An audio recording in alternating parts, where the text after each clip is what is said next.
भारत की गर्दन काटने के इरादे से घुसे बांग्लादेशी आतंकी, आगे की कहानी जानकर आप भी हो जाएंगे हैरान। जी हां, बांग्लादेश की अस्थिरता से खतरे दिनों दिन बढ़ते जा रहे हैं। अब तो उनके आतंकी हमारी दहलीज तक आ पहुंचे हैं।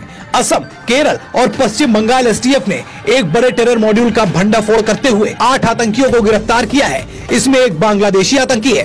खास बात यह है कि इनका इरादा सिर्फ देश में दहशत फैलाना नहीं, बल्कि हमारी गर्दन काटने का था। ये उस सिलीगुड़ी कॉरिडोर को भारत से अलग करना चाहते थे, जिसे हम चिकन नेक के नाम से जानते हैं। असम पुलिस के स्पेशल टास्क फोर्स ने केरल और बंगाल पुलिस की मदद से इस जिहादी आतंकी मॉड्यूल का भंडाफोड़ किया। देश भर में जिन आतंकियों को पकड़ा गया, उनमें बांग्लादेश का रहने वाला मोहम्मद साद रदी भी शामिल है। 2 आतंकियों मिनारुल शेख और मोहम्मद अब्बास अली को पश्चिम बंगाल में गिरफ्तार किया गया है, जबकि नूर इस्लाम मंडल, अब्दुल करीम मंडल, मुजिबुर रहमान, हमीदुल इस्लाम और इनामुल हक सहित को असम ने दबोचा गया है। ये गिरफ्तारियां 17 और 18 दिसंबर के बीच एक साथ छापेमारी के दौरान की गई। इनके पास से मोबाइल फोन, पेन ड्राइव, धार्मिक ग्रंथ और एक देश से जुड़े आधिकारिक दस्तावेज बरामद किए गए। लेकिन पूछताछ के बाद बंगाल एसटीएफ ने जो बातें बताई वो डराने वाली थी। बंगाल एसटीएफ ने बताया कि इन आतंकियों के निशाने पर सिलीगुड़ी कॉरिडोर था, जिसे हम चिकन नेक के नाम से भी जानते हैं। चिकन नेक, जिसे सिलीगुड़ी कॉरिडोर के नाम से भी जाना जाता है, ये सिलीगुड़ी शहर के चारों ओर एरिया है और 22 किलोमीटर के दायरे में फैला है। ये नॉर्थ ईस्ट के 7 राज्यों को भारत से जोड़ता है। इसे आप नॉर्थ ईस्ट के राज्यों का प्रवेश द्वार भी कह सकते हैं।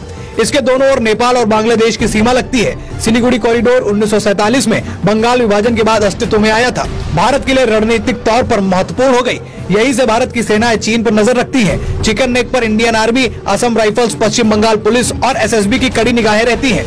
चिकन नेक पर चीन की वर्षों से निगाह है। बार बार वह इस इलाके के नजदीक आने की कोशिश करता है। 2017 में डोकलाम विवाद भी चिकन नेक पर कब्जे की मंशा को लेकर ही हुआ था।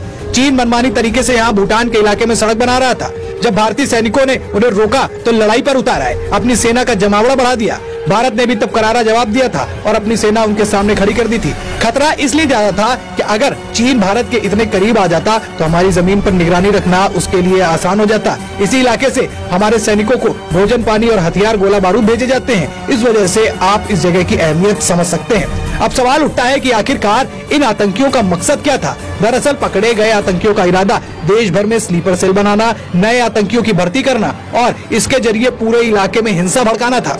इनका मकसद सांप्रदायिक तनाव पैदा करना था, ताकि इन्हें उन इलाकों में बवाल करने का मौका मिल जाए। इनके पास से मिले दस्तावेजों से भी इस बात के पुख्ता सबूत मिले हैं। एसटीएफ ने इनके बांग्लादेश और पाकिस्तान के आतंकियों से कनेक्शन की भी खोज निकाली है। इनके पेनड्राइव में बातचीत के सबूत हैं। स्पेशल डीजीपी हरमीत सिंह ने बताया कि इनके पास से बांग्लादेशी नेशनल कार्ड मिला है। तकनीकी साक्ष्यों से पता चला कि ये हाल के महीनों में बांग्लादेश और पाकिस्तान के अपने आकाओं के संपर्क में थे। ये लोग हथियार, गोला बारूद हासिल करने के तरीके तलाश रहे थे ताकि दंगा भड़का सके। लेकिन इनके मंसूबों पर भारत के सैनिकों ने पानी फेर दिया। भारतीय सेना के लिए कमेंट में जय हिंद लिखें, वीडियो को लाइक और शेयर करें। चैनल पर नए हैं तो चैनल को जरूर सब्सक्राइब करें। फिर मुलाकात होगी एक नई खबर के साथ। इस खबर में इतना ही, तब तक के लिए धन्यवाद।